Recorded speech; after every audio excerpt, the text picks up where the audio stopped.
Hello tout le monde. Bonjour à tous. Bonjour, bonjour. Comme vous pouvez voir, je ne suis pas tout seul pour la vidéo d'aujourd'hui. Je suis en compagnie de mon ami Romain, qui est le docteur Romain Foucourt. Et donc, on est là, je pense que vous l'avez deviné avec le titre de la vidéo, pour vous parler des compléments alimentaires. C'était un sujet sur lequel j'avais envie de vous créer du contenu depuis longtemps. C'est aussi un sujet pour lequel tu es passionné. Bien sûr, ouais. Et c'était vraiment important en fait pour moi que ce soit fait par un médecin, parce que c'est pas forcément anodin, et je trouve que c'est très important justement que ce soit encadré justement. Et du coup, pour commencer, je vais te laisser te présenter, nous dire un petit peu quel est ton parcours, ta particularité. Ok, merci Cyril pour cette invitation. Donc je suis médecin esthétique à Paris. Avant de commencer la médecine esthétique, je me suis beaucoup intéressé en fait à la médecine de prévention, à la médecine anti-âge et aux compléments alimentaires. En fait, le début de mon parcours a vraiment été axé sur comment bien vieillir, parce qu'aujourd'hui on vieillit tous et le challenge c'est plutôt de bien vieillir. Donc je me suis beaucoup intéressé aux compléments alimentaires, à ce qu'on pouvait améliorer dans le mode de vie des gens et dans mon propre mode de vie également, que ça soit par l'alimentation ou le sport, parce qu'effectivement les compléments alimentaires sont très intéressants dans le cas de carence ou de procédures de médecine esthétique, mais il faut pas oublier que l'alimentation est la base de tout et que avant même de penser à des suppléments alimentaires, il est parfois très intéressant de diversifier son alimentation pour pouvoir justement apporter certains oligo-éléments ou certaines vitamines en plus. Et si ce n'est pas suffisant, effectivement, il y a une indication à pouvoir proposer des compléments alimentaires, ce qui se fait souvent dans un cadre plutôt médical parce que il faut éviter de supplémenter dans des contextes de santé qui ne seraient pas adaptés, comme une grossesse ou l'allaitement, où on ne peut pas supplémenter dans tous les compléments alimentaires ou dans certains contextes pathologiques où il faut être très vigilant. Et évidemment, comme tu le répètes parfois souvent avec les cosmétiques aussi, c'est pas forcément le produit qui est toxique ou irritant, c'est la dose qui change vraiment les choses. Et donc dans ce contexte-là, on applique les mêmes règles pour la médecine micronutritionnelle. Et ce que je trouve justement qui est très intéressant avec toi, et on a eu de nombreuses conversations autour de ça justement, c'est un peu cette approche aussi qui est vraiment préventive.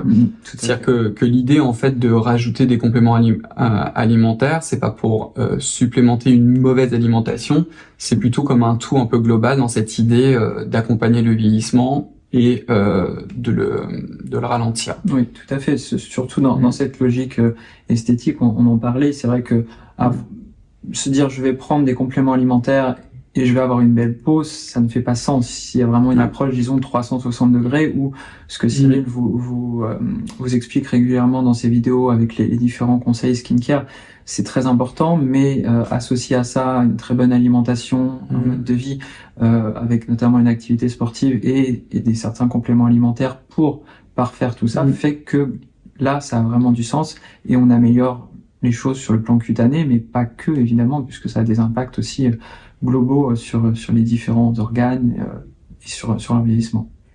Tout à fait. Donc on va commencer par vous parler du collagène. Le collagène, je vous en ai déjà pas mal parlé, c'est ce qu'on appelle une protéine structurale qu'on retrouve à de nombreux endroits en fait dans votre corps, et au niveau de la peau, on le trouve au niveau du derme de façon assez schématique. C'est une protéine en fait qui va vraiment vous donner la structure de la peau, et on a tendance en fait à le perdre malheureusement avec l'âge, c'est-à-dire qu'on produit moins de collagène. Et en plus, ce collagène qui est produit par des petites cellules qui se trouvent dans votre derme, qu'on appelle des fibroblastes, il est déstructuré. C'est-à-dire en fait qu'il va s'agencer dans l'espace pour avoir une structure particulière et qui va être moins bien agencé en fait en vieillissant. On va trouver en fait ce qu'on appelle des fragments de collagène. Alors en réalité, c'est plus compliqué que ça, et c'est ce que Romain va vous expliquer, parce que en fait, c'est pas un type de collagène qu'on a au niveau de la peau, mais c'est plutôt plusieurs types de collagène. Ouais, effectivement, Cyril, tu as tout à fait raison. Dans la peau, donc on a principalement 3 types de collagène, le collagène de type 1, 2 et 3, qui sont les principaux collagènes qu'on retrouve dans le derme. Il y a d'autres types de collagène, mais ce serait rentrer dans des détails qui sont pas forcément essentiel aujourd'hui. Et c'est vrai que ce collagène, avec le temps, on le sait, dès l'âge de 28-30 ans, on a tendance à en perdre une certaine quantité qui est estimée à environ 1% par an. Donc ça reste très important finalement de se supplémenter en collagène, ce d'autant que plus on avance dans l'âge, plus le fibroblast, cette cellule dont Cyril vous parlait, qui est dans le derme, va avoir du mal à produire ce collagène, puisqu'il faut comprendre que cette cellule s'auto-stimule. Donc plus elle est dans un environnement riche en collagène, riche en acide hyaluronique, qui sont des composants du derme, plus elle est dans un environnement, disons, favorable à la production de ces molécules. Et à contrario, le temps faisant et ces molécules disparaissant, elle devient, disons, un petit peu plus feignante, cette cellule, elle produit beaucoup moins toutes ces molécules.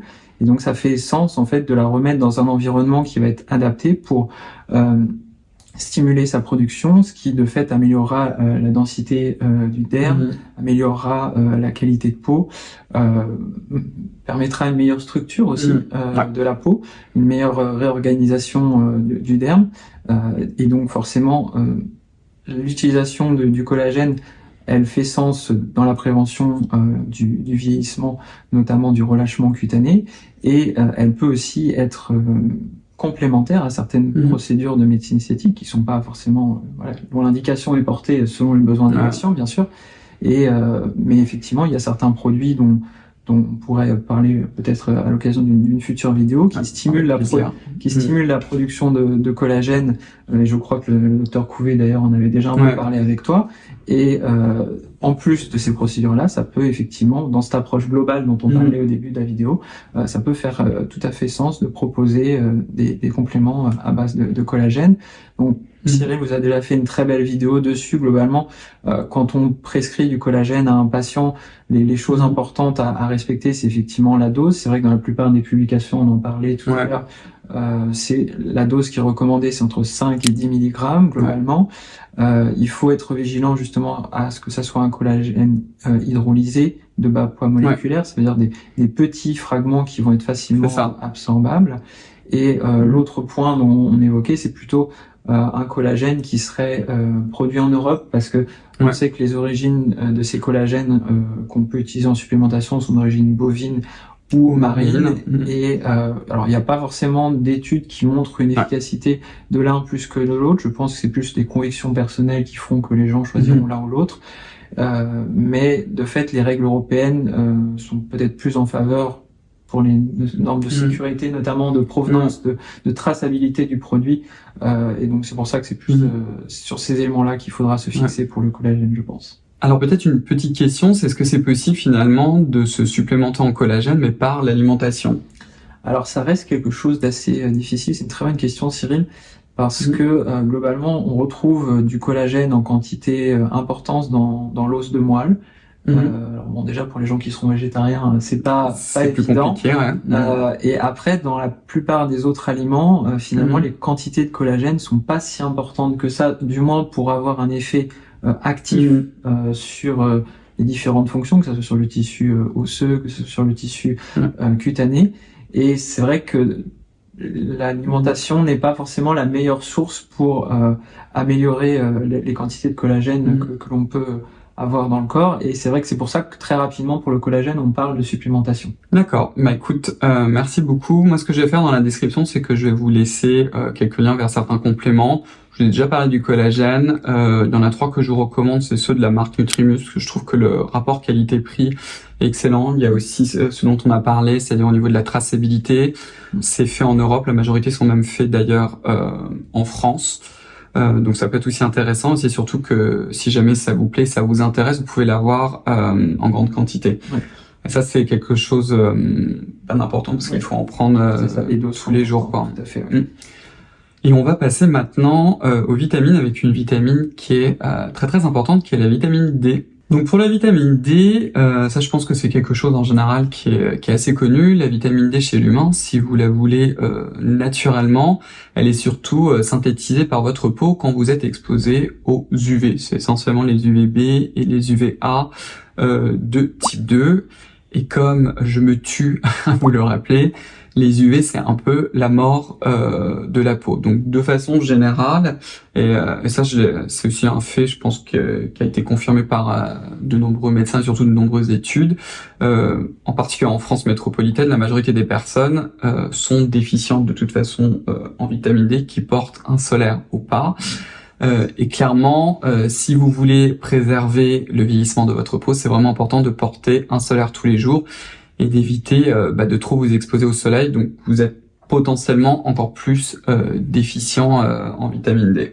Oui, tout à fait, Cyril. Et c'est vrai que je pense que voilà, si les gens qui te suivent sont des gens qui portent certainement souvent des crèmes solaires.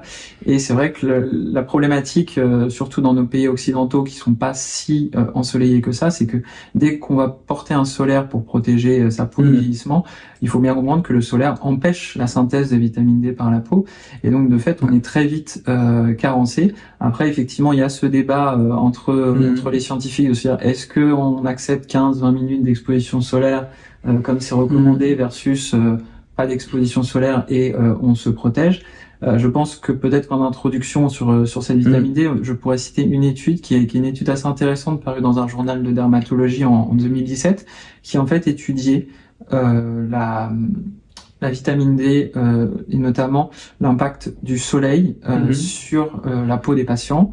Donc les patients étaient exposés au soleil et la question c'était est-ce que on se supplémente en vitamine D ou est-ce qu'on s'expose au soleil pour produire cette vitamine D. Et cette étude, ils analysaient dans les urines certains métabolites, donc c'est-à-dire ce qui est produit par le corps. Et en fait, ils ont retrouvé dans les urines des patients qui étaient exposés au soleil ce qu'on appelle des dimères de thymine. Alors c'est peut-être un petit peu compliqué pour la plupart. C'est la thymine, c'est un composant de l'ADN. Donc en fait, ils l'ont interprété dans l'étude comme le fait qu'il y avait des dommages créés à l'ADN quand les patients s'exposaient au soleil. Et donc la conclusion de cet article, elle est plutôt dans le sens de dire s'exposer au soleil, pourquoi pas avec une crème solaire, mais avec en plus une supplémentation en vitamine D.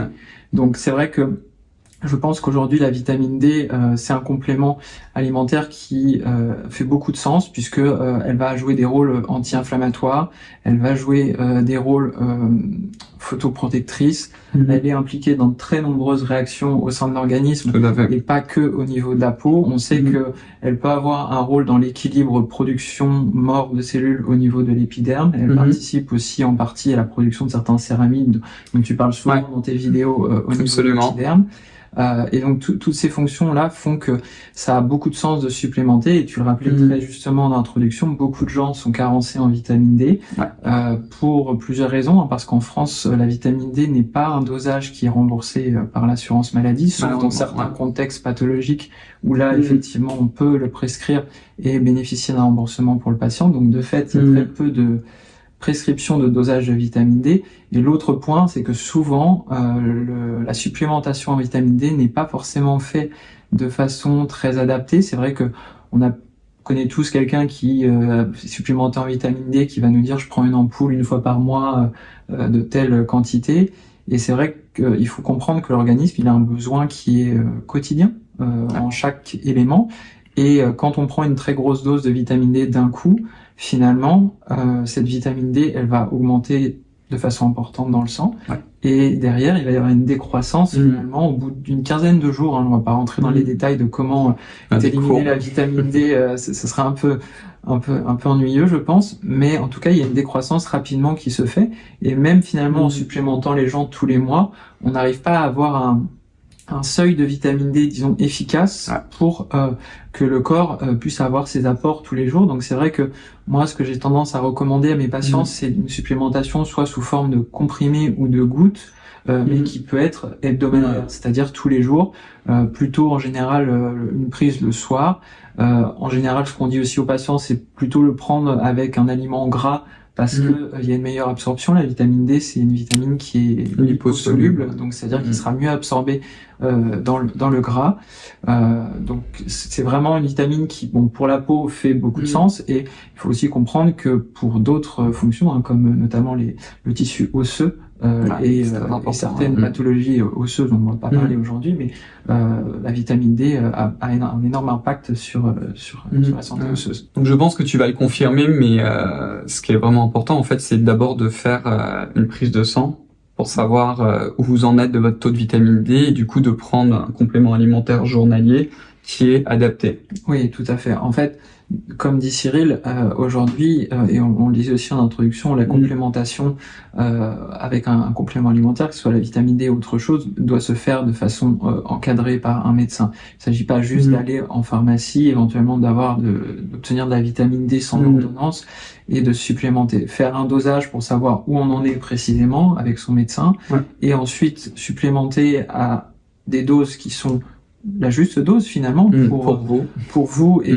en fonction de votre situation de santé aussi, parce que il faut bien comprendre que chaque complément alimentaire a aussi ses contre-indications d'une certaine façon, et aujourd'hui un surdosage par exemple en vitamine D peut induire des problèmes de santé assez importants. Donc effectivement il faut éviter de se surdoser en prenant des doses qui ne seraient pas encadrées par un médecin, parce que justement il faut pas croire que la vitamine D est dénuée de risques. Tout à fait. Ouais. Et peut-être que tu peux nous dire aussi 2 mots sur l'interaction vitamine D et vitamine K.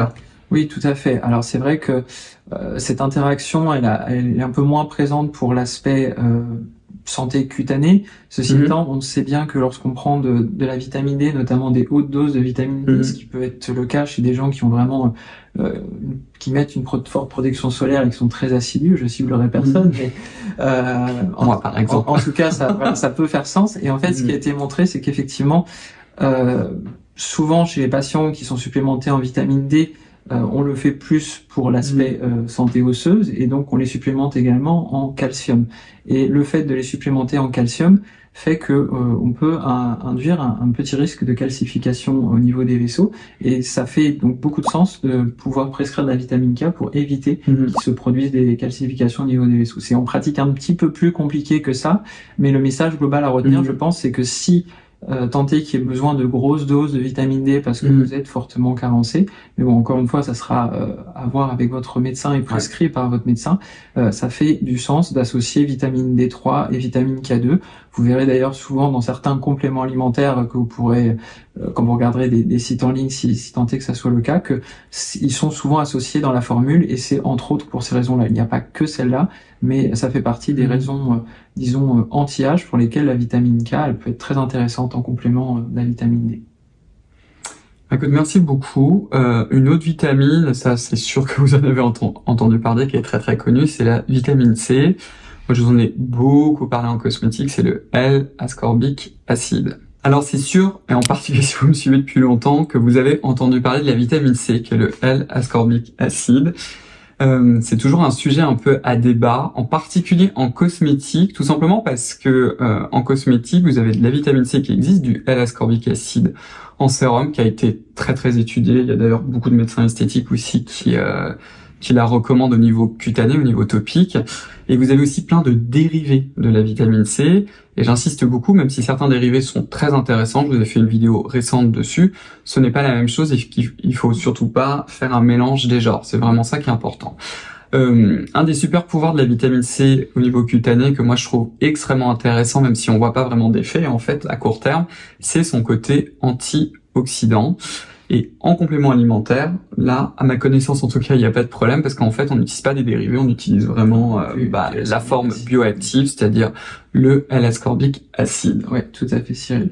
C'est vrai qu'en complément alimentaire, il n'y a pas de dérivé particulier, c'est toujours du L-ascorbic acide. En général, quand on regarde derrière la boîte du complément alimentaire, la composition, c'est cette molécule-là qui est présente, comme finalement pour les cosmétiques, un des principaux rôles de la vitamine C, c'est son rôle antioxydant qui est très intéressant pour la peau, qui va protéger notamment la peau du stress oxydatif. Alors pour faire très simple, le stress oxydatif, c'est toutes les expositions que vous pouvez avoir à l'extérieur, la pollution, le soleil et tout votre environnement.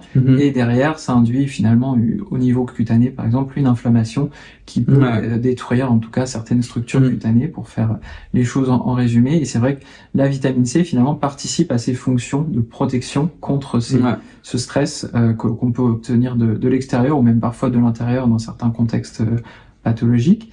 Et de fait, la vitamine D, donc vitamine C, pardon, est intéressante. Elle est intéressante également, et on reviendra juste sur ça, sur le collagène, sur ce point-là, c'est qu'elle rentre en fait dans comme molécule de support dans la synthèse du collagène. C'est-à-dire que ça a été montré il y a très longtemps maintenant, quand les marins partaient en mer, en fait, il y avait une pathologie qui s'appelle le scorbut, et donc ils revenaient en fait avec parfois des hémorragies, des déchaussements dentaires, et ce genre de choses, parce qu'ils n'avaient pas eu accès à des fruits, et notamment des oranges, qui étaient à l'époque quelque chose qui était plutôt consommé, qui sont faciles d'accès et pas cher.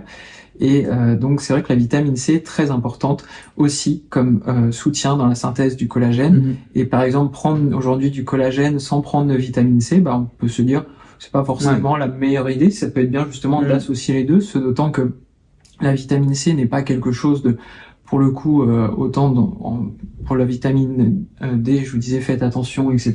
La vitamine C, c'est vrai qu'il faut rester vigilant. Ça reste quand même, en tout cas, si on prend de hautes doses, il faut avoir un suivi médical et des conseils médicaux. Après, sur des doses assez, disons, basiques, comme 500 mg par exemple, voilà, ça reste un produit qui, en dehors de tout contexte de santé particulier, n'est pas forcément très dangereux et peut faire sens justement en plus d'un complément alimentaire à base de collagène, que ce soit à la fois pour son action antioxydante pour la peau, mais aussi antioxydante pour le corps de façon plus globale. Alors après, il y a quand même cette pondération de dire que avec des doses de 500 mg, on n'arrive finalement pas forcément au seuil actif dans le sang où la vitamine C est vraiment efficace, mais passer des doses supplémentaires de vitamine C nécessite quand même quelques examens sanguins avant, et en tout cas un interrogatoire médical sur les antécédents du patient, parce qu'il y a certaines pathologies qui peuvent poser problème avec des hautes doses de vitamine C. D'accord. Donc il faut rester vigilant quand même sur ce point-là, mais ça reste effectivement une vitamine très intéressante pour la santé de la peau et aussi pour la santé en général. Et je vous l'avais déjà dit, j'ai une ancienne vidéo dessus où il y avait un très joli papier, on en discutait juste avant de faire la vidéo, en fait, qui montrait qu'à partir, alors je sais plus si c'est 400 ou 500 mg de vitamine C par jour en complément alimentaire, en fait, qu'on avait aussi une saturation au niveau de l'épiderme de la vitamine C. Donc là encore, si jamais vous faites partie aussi de ces personnes-là qui ne supportent pas les sérums à base de vitamine C, donc la vraie, le L-ascorbic acide, qui sont formulés à pH acide, puisque ça vous provoque par exemple des irritations, vous pouvez très bien, pour avoir le côté antioxydant, prendre aussi ce complément alimentaire. Est-ce que tu peux juste nous donner vraiment une dose maximale ou à la maison, il faut vraiment pas dépasser, parce que sinon on pourrait prendre un risque? Je pense que au-dessus d'un gramme, il faut pas le faire. Donc 1000 mg. 1000 mg, il faut pas le faire tout seul. C'est vrai que sur Internet, on peut trouver des gens qui prennent des quantités beaucoup plus importantes, avec des allégations scientifiques parfois douteuses. Je pense qu'on peut utiliser ce terme-là. Voilà, globalement 1000 mg, c'est un dosage qui est vendu en pharmacie. Voilà, on le fragmente en 2 prises par exemple, ou même en une seule prise, en général ça ne pose pas trop de problèmes particuliers. Après, comme tout complément alimentaire, quand on commence à en associer plusieurs, je pense que voilà, c'est là où il faut faire attention. C'est là où il faut être vigilant malgré tout. Ok. Alors, on vous a parlé du collagène, de la vitamine D et de la vitamine C. Là, on va pas vous parler d'une vitamine, mais on va vous parler d'un lipide assez particulier qui sont les oméga 3. Alors, les oméga 3, ce sont ce qu'on appelle des acides gras essentiels. En fait, qu'est-ce que ça signifie par le mot essentiel? C'est-à-dire qu'en fait, on est obligé de les avoir dans l'alimentation pour que votre organisme soit capable de s'en servir. Il y a beaucoup de rôles sur les oméga 3, il y a eu beaucoup d'études, il me semble d'ailleurs dans les années 2000, corrige-moi si je me trompe. Et au niveau cutané, ce qui est très intéressant, moi à titre personnel, je l'ai beaucoup étudié, parce qu'en fait, les oméga, pas que les oméga 3 d'ailleurs, aussi les oméga 6, ils sont essentiels à la synthèse des céramines. Ça, je voulais beaucoup expliquer. Au niveau cutané, les oméga et les céramines, en fait, sont nécessaires à donner vraiment une structure cohésive à votre barrière cutanée. Donc c'est vraiment très très important.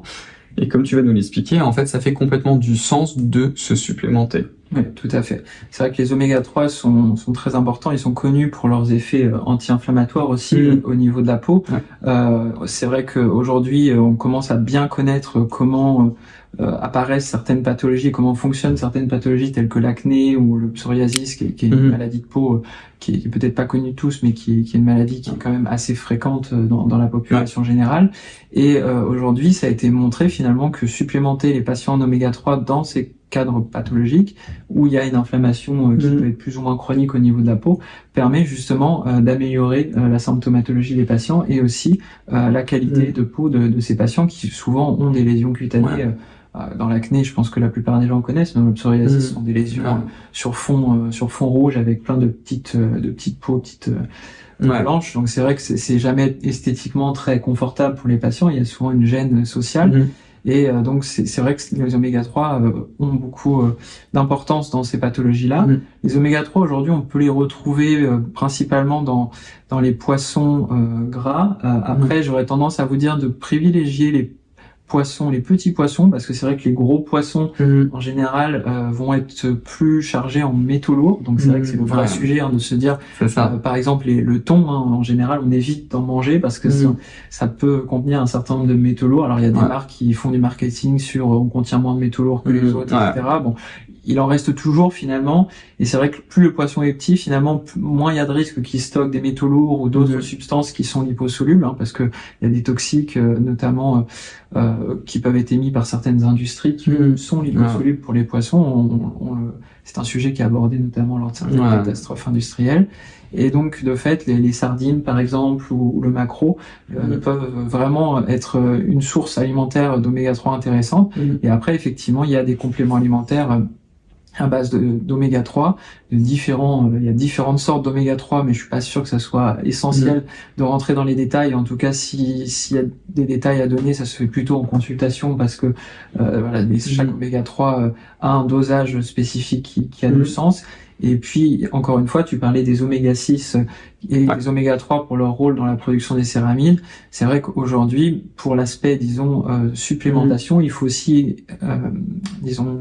conserver un équilibre entre la quantité des oméga 3 et des oméga 6. Donc c'est pour ça qu'il faut pas prendre n'importe quelle dose d'oméga 3 et qu'encore une fois, les oméga 3 peuvent tout à fait se doser dans le sang, en tout cas certains, et on peut tout à fait de fait réguler les quantités qu'on peut donner aux patients.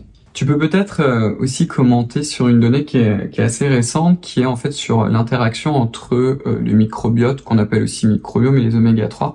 Peut-être juste pour vous donner un petit élément, ce qu'on appelle le microbiote ou le microbiome, en fait, c'est l'ensemble des organismes vivants et des virus, en fait, qui sont à la surface, là, en l'occurrence, de votre peau. Tout à fait.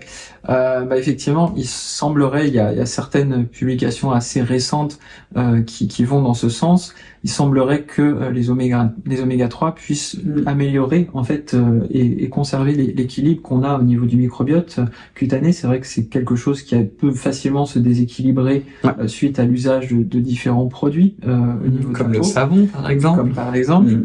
Et donc les oméga 3 aujourd'hui ont montré leur rôle sur la préservation de cet équilibre-là. Il y a certains laboratoires de cosmétiques qui sont déjà avancés sur ces sujets de recherche, mais voilà, il n'y a pas encore de données suffisamment, disons, robustes, abouties pour qu'on puisse vous en parler de façon très ouverte et dire ça a aussi un rôle sur ça. Donc on en parlera peut-être à une autre occasion, mais quand la science aura fait quelques avancées et qu'on pourra finalement prouver ce qu'on raconte. Ouais, tout à fait. Le prochain, c'est de nouveau une vitamine, donc c'est plutôt la prochaine. On va vous parler de la vitamine E, qui est de l'alpha-tocophérol. Effectivement, Cyril, la vitamine E, c'est de l'alpha-tocophérol. En tout cas, il y a 8 isoformes de vitamine E, mais la forme la plus active, c'est effectivement l'alpha-tocophérol. C'est celle qui va évidemment être privilégiée dans un complément alimentaire, puisque comme pour les cosmétiques, on va privilégier la forme la plus active. Les dérivés peuvent être intéressants, mais voilà, quand on veut un effet actif sur la santé comme sur la peau, on essaye de privilégier la forme la plus active. Aujourd'hui, la vitamine E, au même titre que la vitamine C, elle va avoir un rôle majeur surtout sur l'aspect antioxydant pour la peau. Elle agit en synergie avec la vitamine C, avec d'autres mécanismes de défense du stress oxydatif qu'on évoquait tout à l'heure, comme le glutathion qui joue aussi, qui est aussi un mécanisme de défense du stress oxydatif. Il y en a plein d'autres, la sode qu'on retrouve d'ailleurs dans certains aussi. Donc voilà, en tout cas c'est son rôle majeur. La vitamine E, il faut être assez vigilant sur son utilisation. Les gens ne pensent pas forcément spontanément à supplémenter en vitamine E. parce que finalement ils la connaissent assez peu, cette vitamine. C'est vrai, ouais. Mais finalement c'est une vitamine qui peut faire sens dans la supplémentation. La grosse problématique du marché actuel sur la vitamine E, c'est que souvent les compléments alimentaires sont très dosés en vitamine E, et parfois on en retrouve de façon un peu cachée dans un complément alimentaire, notamment des multivitamines ou une polyvitamine qu'on achète, et finalement on se dit je vais prendre celui-là, puis finalement on se retrouve avec des quantités de vitamine E qui sont largement supérieures aux besoins. Globalement, ce qui ressort en termes de besoins d'apport journalier recommandé, c'est à peu près 10-15 mg. Mais pour ceux qui ont des compléments alimentaires, vous pourrez regarder. C'est vrai que souvent, on est bien au-dessus de ces doses-là. Et je pense qu'il faut être encore une fois très très vigilant parce que justement, des très hautes doses de vitamine E, par exemple, ça peut induire des carences, on parlait en sélénium, en fait, finalement. Qui agit en synergie avec la vitamine E, et d'autre part des grosses quantités de vitamine E chez un homme. Il y a certains travaux qui ont montré que ça pouvait induire des problèmes de santé assez sérieux. Donc c'est vrai qu'on a tendance à être assez vigilant sur la supplémentation, et alors peut-être que ça va être un peu répétitif de le redire encore dans cette vidéo. Non, mais il faut. Mais ça fait de fait beaucoup de sens de pouvoir bénéficier d'une prise en charge vraiment spécialisée par un médecin qui saura vous conseiller sur quelle vitamine prendre, dans quel contexte, et surtout pouvoir suivre en fait cette supplémentation, parce que supplémenter les gens à l'aveugle sans réellement savoir quel est le dosage initial, peut-être que vous n'avez juste pas besoin de vous supplémenter en vitamine E, même si ça peut avoir un intérêt pour la peau finalement. Donc il faut vraiment être vigilant, les carences en vitamine E étant elles-mêmes assez rares finalement. Donc ne pas forcément systématiquement, parce qu'aujourd'hui on a dit que la vitamine E avait un rôle important comme antioxydant, forcément se dire je vais aller acheter un supplément de vitamine E à la pharmacie cet après-midi, quoi. C'est effectivement. D'accord, merci. On va passer au dernier complément alimentaire. Alors c'est pas une vitamine, c'est pas non plus un lipide, c'est un oligo-élément qui est le zinc. Alors le zinc, vous le retrouvez dans beaucoup de produits cosmétiques. Je pense que là où vous allez tout de suite le reconnaître, c'est dans les crèmes solaires sous forme d'un filtre solaire qui est de l'oxyde de zinc. Alors c'est pas exactement la même forme que vous allez retrouver dans les compléments alimentaires, parce que quand il est utilisé en fait en tant que filtre solaire, il est souvent associé à ce qu'on appelle un silane, par exemple, qui est une molécule un petit peu particulière. Et c'est comme ça en fait qu'il a ses propriétés pour absorber les UV. Vous le retrouvez aussi souvent sous forme de zinc gluconate associé, donc c'est un sel dans ces cas, c'est-à-dire qu'il a la capacité de se dissoudre dans l'eau, dans des produits à base de niacinamide. Donc ça, ce serait plutôt pour lutter contre l'acné, ou bien on en discutait dans des crèmes cicatrisantes. Je pense par exemple au Cicaplast, peut-être même à la Cicavit de chez Elder, mais ça j'en suis pas sûr. Et là, c'est pour ces raisons antibactériennes, parce qu'en fait, il empêche l'adhérence de certaines bactéries à la surface de la peau. Et c'est aussi un oligo-élément qui est très très important pour la peau de façon générale et en anti-âge. Ouais, effectivement, ça fait partie des oligo-éléments avec le magnésium entre autres qui sont les plus importants, notamment pour la peau et en anti-âge. Il interagit dans énormément de réactions du métabolisme corporel, et spécifiquement pour la peau, c'est vrai qu'on le connaît pour ses propriétés anti-inflammatoires également, notamment dans certaines maladies de peau comme l'eczéma, comme l'acné, et de façon peut-être un peu moins scientifiquement prouvée dans la rosacée, où vraiment les propriétés anti-inflammatoires permettent d'améliorer l'aspect cutané des patients, donc qui ont vraiment des pathologies comme l'acné, l'eczéma, qui sont avec un terrain sous-jacent inflammatoire.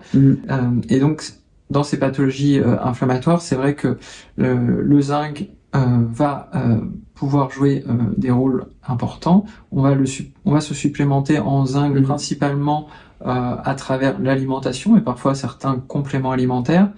Dans l'alimentation, on en retrouve beaucoup dans les huîtres par exemple, qui sont très riches, dans les poissons, dans certaines viandes.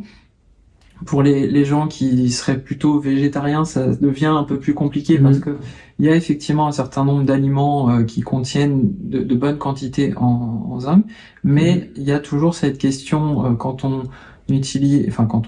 parle d'un oligo-élément ou d'une vitamine, de la quantité qui est contenue dans l'aliment, de la quantité qui va être absorbée par le corps, et ensuite une fois absorbé, de la quantité qui va être, disons, bioactive dans le corps, c'est-à-dire que utilisé par le corps. Quand un élément rentre dans le corps, il est transformé en général par différentes réactions avant de devenir actif. C'est le cas d'ailleurs de la vitamine D, hein, quand elle est synthétisée par la peau, elle passe par le foie, par le rein, et ensuite elle est seulement active. Et donc de fait, pour ces vitamines, pour ce zinc qui est contenu dans les produits d'origine végétale, la biodisponibilité, donc c'est-à-dire la quantité active secondaire dans le sang, est assez mauvaise. Et c'est pour ça que, pareil, quand on se supplémente en zinc, il faut parfois être vigilant sur, tu en parlais tout à l'heure, différentes formes de zinc pour les produits cosmétiques. Et bien c'est un peu pareil finalement pour les compléments alimentaires. Le zinc est associé à différentes molécules qui favorisent plus ou moins l'assimilation du zinc et son utilisation ensuite par le corps. Aujourd'hui, il y a une pathologie héréditaire qui est connue, qui est une carence en zinc d'origine génétique et qui peut être une pathologie acquise dans certains contextes bien particuliers. Et donc une carence très profonde en zinc, ça a été montré que ça induit en fait des lésions cutanées importantes associées à d'autres troubles digestifs par exemple. Mais donc ce qui renforce l'idée que le zinc a sa place évidemment, notamment pour ses propriétés anti-inflammatoires au niveau de la peau. D'accord, merci beaucoup. Est-ce que tu pourrais juste nous dire s'il y a certaines pathologies qui sont vraiment incompatibles avec ces compléments alimentaires ou vraiment des choses qu'il ne faut absolument pas faire? Mais écoute, c'est assez difficile de répondre à cette question-là. Je pense que déjà, globalement, que ce soit en médecine esthétique ou même en médecine anti-âge, le fait par exemple d'être une femme enceinte ou d'allaiter est une contre-indication à beaucoup d'actes et beaucoup de gestes, puisque finalement il y a très rarement des études qui sont faites sur cette catégorie de personnes pour des raisons éthiques évidentes. Et donc je pense que c'est déjà une situation où par exemple c'est impensable de prendre un complément alimentaire pendant une grossesse sans un conseil médical. En tout cas, je vous le déconseille totalement. Après, je pense que pour ce qui est des pathologies, ça se fait au cas par cas. C'est vrai que il y a énormément de pathologies, des pathologies qui sont parfois équilibrées, d'autres non, et ça fait aussi beaucoup de différences. On peut prendre un exemple très simple qui est par exemple le cancer. C'est vrai que dans le cadre d'un cancer, supplémenté en certaines vitamines, etc., ça pourrait parfois aggraver en fait la pathologie. Donc c'est vrai que ça reste qu'un exemple parmi d'autres, mais il y a plein de types de cancers, il y a plein de types de maladies. Donc je pense que c'est une question qui se voit plus finalement avec un médecin que vous pourriez consulter sur ce sujet, plus que réellement une question où il y a une liste bien précise en fait de pathologies. Et ce qui finalement, ta question renforce encore une fois l'idée que on ne fait pas ça tout seul chez soi ou juste avec des conseils pris sur internet ou par des personnes qui ne seraient pas professionnels de santé. Et Dieu sait qu'il y a aujourd'hui plein de professionnels de santé, y compris à Paris, qui sont très pertinents pour conseiller sur ces sujets-là. Ouais, absolument. Et surtout, faites attention si vous prenez déjà des compléments alimentaires, comme tu nous l'as expliqué par exemple avec la vitamine E, que vous n'êtes pas en train de surdoser et surtout demandez à votre médecin. Ça, je crois que c'est le plus important. Ouais, je pense que c'est un des messages clés qu'il faut retenir de cette vidéo. Et au même titre qu'aujourd'hui, quand Cyril vous parle de cosmétiques, Cyril est très pertinent. Enfin, moi, je le suis. Je le suis à titre personnel aussi sur ces vidéos de cosméto. Et c'est vrai que son bagage scientifique, en fait, et les éléments qu'il peut avancer sont toujours derrière prouvés scientifiquement, et ce qui donne du crédit à ce qu'il peut effectivement vous dire. Et aujourd'hui, c'est un peu la même raisonnement avec les compléments alimentaires. Et c'est aussi pour ça que finalement on a voulu faire cette vidéo ensemble, c'est de dire il faut une approche scientifique aussi dans les compléments alimentaires. C'est autant on peut aller acheter sa nourriture au supermarché, c'est très simple, on a besoin de conseils de personne. Autant quand on commence à prendre des doses pour augmenter quelque chose dans notre corps, on peut induire des diminutions à droite à gauche. On l'a vu avec la vitamine E et le sélénium par exemple. Donc c'est vrai qu'il faut être assez vigilant et prendre le conseil d'un professionnel de santé, celui qui vous suit déjà ou un autre. Écoute, merci beaucoup Romain, c'était un plaisir de t'avoir ici. Merci. Je vais laisser ton compte Instagram dans la description. Si jamais vous avez des questions qui sont plus relatives de la médecine, du côté médical, je te laisserai répondre dans les commentaires si t'arrives à trouver le temps. Je pense qu'ils peuvent aussi te contacter Oui, tout à fait. sur ton compte Instagram, mais me les posez pas à moi, parce que je vous connais, vous allez me les poser, je sais comment vous êtes. Je vais pas pouvoir vous répondre sur le côté médical. Et puis en attendant, si la vidéo vous a plu, je vous invite à me donner un pouce bleu, à commenter juste en bas. Dites-nous si vous avez envie qu'on vous fasse d'autres vidéos. Il y a encore beaucoup de choses à dire sur les compléments alimentaires. Tout à fait, ouais. Vous pouvez me retrouver sur mon compte Instagram, sur le compte aussi Instagram de ma propre marque. Vous avez de toute façon tout ce qu'il vous faut dans la description. Puis on va se revoir très vite dans une prochaine vidéo. Peut-être avec toi. Avec plaisir, Cyril. Bye bye. Au revoir. Heaven only knows, only knows, only knows.